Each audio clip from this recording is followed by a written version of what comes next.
Hello बच्चों, let's read this question. What question says, with the help of suitable diagram, explain the formation of depletion region in PN junction. How does its width change when the junction is a forward biased and B reverse biased? तो question में हमें दे रखा है कि जो PN junction है उसमें depletion region का फॉर्मेशन जो होता है उसको सुटेबल डायग्राम से समझाएं एंड वो जो जंक्शन है उससे उसकी विड्थ चेंज कैसे होगी जब वो फॉरवर्ड बायस्ड और रिवर्स बायस्ड में एक्ट किया जाएगा। तो मैं इस क्वेश्चन से रिलेटेड आपको की कंसेप्ट बता देता हूँ कि इस क्वेश्चन में की कंसेप्ट यहाँ पर क्या यूज होने वाला है।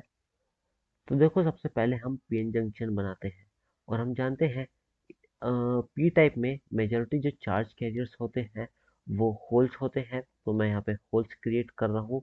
यहाँ पे मेजॉरिटी चार्ज कैरियर्स होल्स है एंड एन टाइप में मेजॉरिटी चार्ज कैरियर्स इलेक्ट्रॉन्स होते हैं। तो फिर यहाँ पे इलेक्ट्रॉन्स की क्वांटिटी मैंने ज़्यादा कर दी।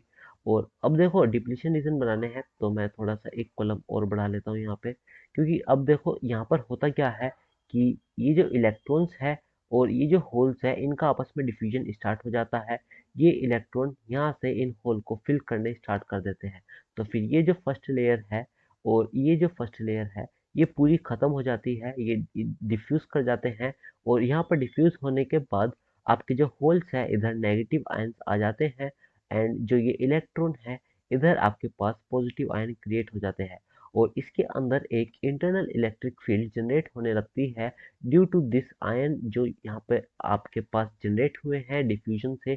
तो अब देखो, यहाँ पे जो अंदर इलेक्ट्रिक फील्ड आई है मैं इसको ई आई के नाम से दे रहा हूँ, this is internal electric field. अब ये क्या करेगी, जो पी में आपके पास मेजॉरिटी चार्ज कैरियर होल्स है और जो एन टाइप में आपके पास मेजॉरिटी चार्ज कैरियर्स इलेक्ट्रॉन्स है, इनका आपस में जो और डिफ्यूजन हो सकता है उसको प्रिवेंट करेगी, वो होने नहीं देगी। तो फिर ये हमारे पास डिप्लीशन रीजन बन चुका है।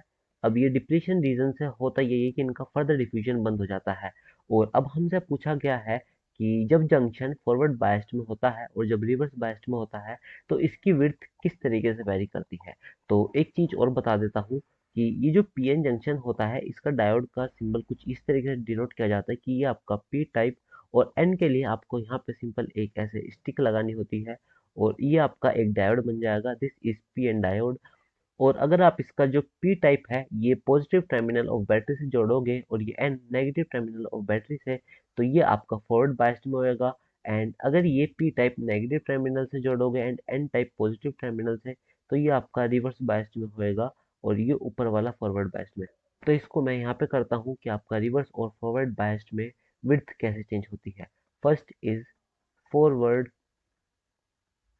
बायस्ड। अब फॉरवर्ड बायस्ड में हमने देखा कि इसका P positive of battery terminal से अटैच्ड होता है और N negative of battery terminal से अटैच्ड होता है। तो इसका मतलब, जैसे मैं अगर यहाँ पे छोटा सा डायग्राम बनाऊं कि ये आपका P, ये आपका N, और जो अब इससे हम बैटरी कनेक्ट करेंगे वो पॉजिटिव टर्मिनल P से अटैच्ड होएगा, negative terminal of battery N से अटैच्ड होएगा। ये फॉरवर्ड बायस्ड में होता है। और हमने देखा कि यहाँ पे जो डिप्लीशन रीजन आई, मैं इसको थोड़ा छोटा बना रहा हूँ, ये होल्स थे यहाँ पे जिनका डिफ्यूजन बंद हो चुका था और ये यहाँ पे इलेक्ट्रॉन्स थे इनका भी डिफ्यूजन बंद हो चुका था। और ये आपका डिप्लीशन रीजन जिसकी विड्थ कुछ भी हो सकती है और इसके अंदर एक इंटरनल इलेक्ट्रिक फील्ड आ चुकी थी due to the generation of positive and negative ion. अब आपने क्या करा कि इसको जब फॉरवर्ड बाइसिंग करी तो पॉजिटिव टर्मिनल पी से अटैच्ड है नेगेटिव एन से, तो यहाँ पर एक एक्सटर्नल इलेक्ट्रिक फील्ड भी आएगी due to the battery, let's say वो ई है। अब आप देखोगे कि ये जो इलेक्ट्रिक फील्ड आई है ये इसको अपोज करेगी, इन दोनों की डायरेक्शन अपोजिट है। अब इसकी अपोजिट होने की वजह से जैसे जैसे हम इसकी बैटरी की स्ट्रेंथ बढ़ाते रहेंगे वैसे वैसे जो एक्सटर्नल इलेक्ट्रिक फील्ड है वो डोमिनेट करेगी और उसकी वजह से इसकी विड्थ कम होती रहेगी। मतलब हमने देखा width of depletion region decreases in forward biasing.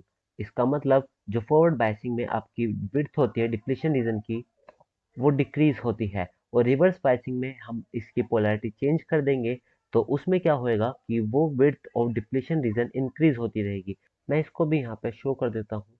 कि रिवर्स बायस्ड में आपके डिप्लीशन रीजन पर क्या असर पड़ता है। देखो रिवर्स बायसिंग में होता क्या है, ये आपके पास पीएन जंक्शन है, ये पी टाइप, ये एन टाइप, और जैसे इसकी हमने बैटरी कनेक्ट करी थी फॉरवर्ड बायसिंग में, वैसे ही यहाँ पे जो बैटरी कनेक्ट होगी बस उसके पोलैरिटी चेंज हो जाएगी।